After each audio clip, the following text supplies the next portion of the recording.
This is a Menemerus bivitatus, the common grey wall jumper. Let me show you from the top side. Perhaps you may recognize it. The grey wall jumper.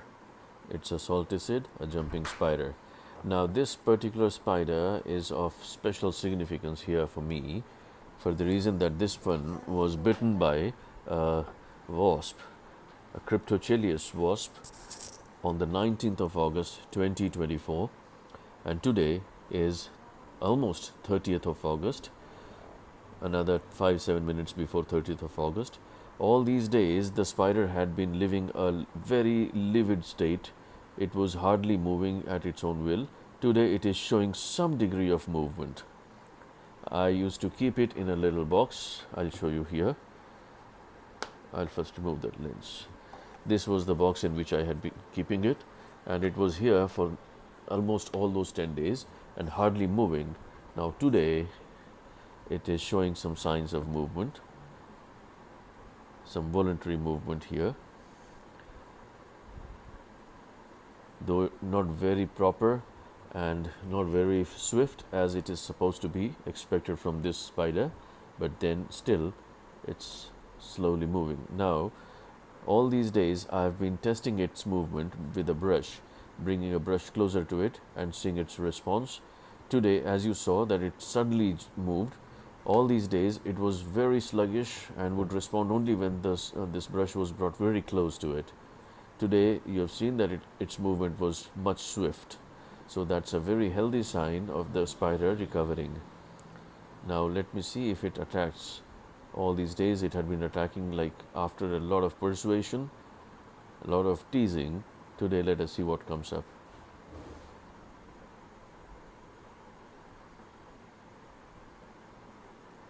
There was one bite. The spinnerets are also active. You see those spinnerets? Okay, so the spider is very active now, obviously. So that's a good sign, and it's like moving all by itself. Even the brush, when I've kept the brush a little far, even then it's responding just like normal day. So it's a very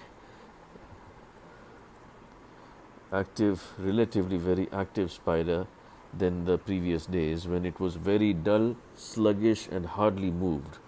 Now today it's moving a little swift, see? Just a typical spider stuff. Almost a 360-degree vision.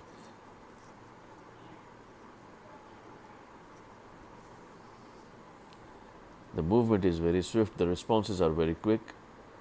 So these are pretty good signs that probably the venom is now warding off. I want to capture the movement. If it moves, how is the movement? So I'll bring the brush from the back side and give it a little touch, irritate it, and see how it responds. So here I go. 1, 2, 3.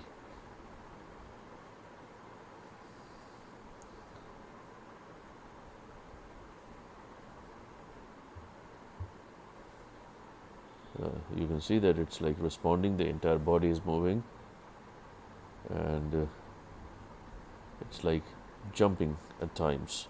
The responses are very swift and impulsive. Till yesterday it was like very sluggish, as if there was a delay in decision making whether to attack the brush or not. Again I brought the brush at the back side. Again it has seen me, so I'll go for the back side again and bring the brush closer, closer, closer, closer and touch it.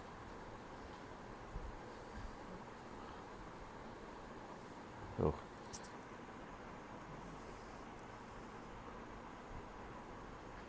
So perhaps this Menemerus has got a little relieved of the venom and is slowly on the path to recovery from its zombied state. Now I'll get a zoomed up view with my improved magnifier, 8x magnifier, which clicks onto the camera lens very snuggishly. There it is. And now I'll bring it closer to the spider and focus onto it.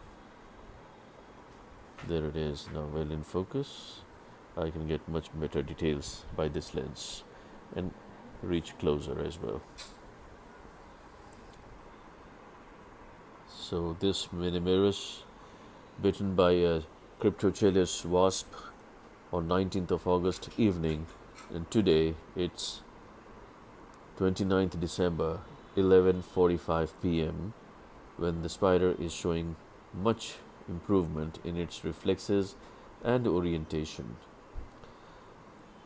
How has been this observation I've been noting, and all those changes that I've witnessed, I've noted them slightly.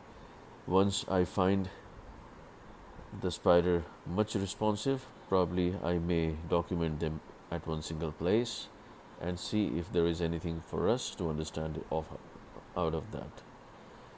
So now I'll cut down the stream.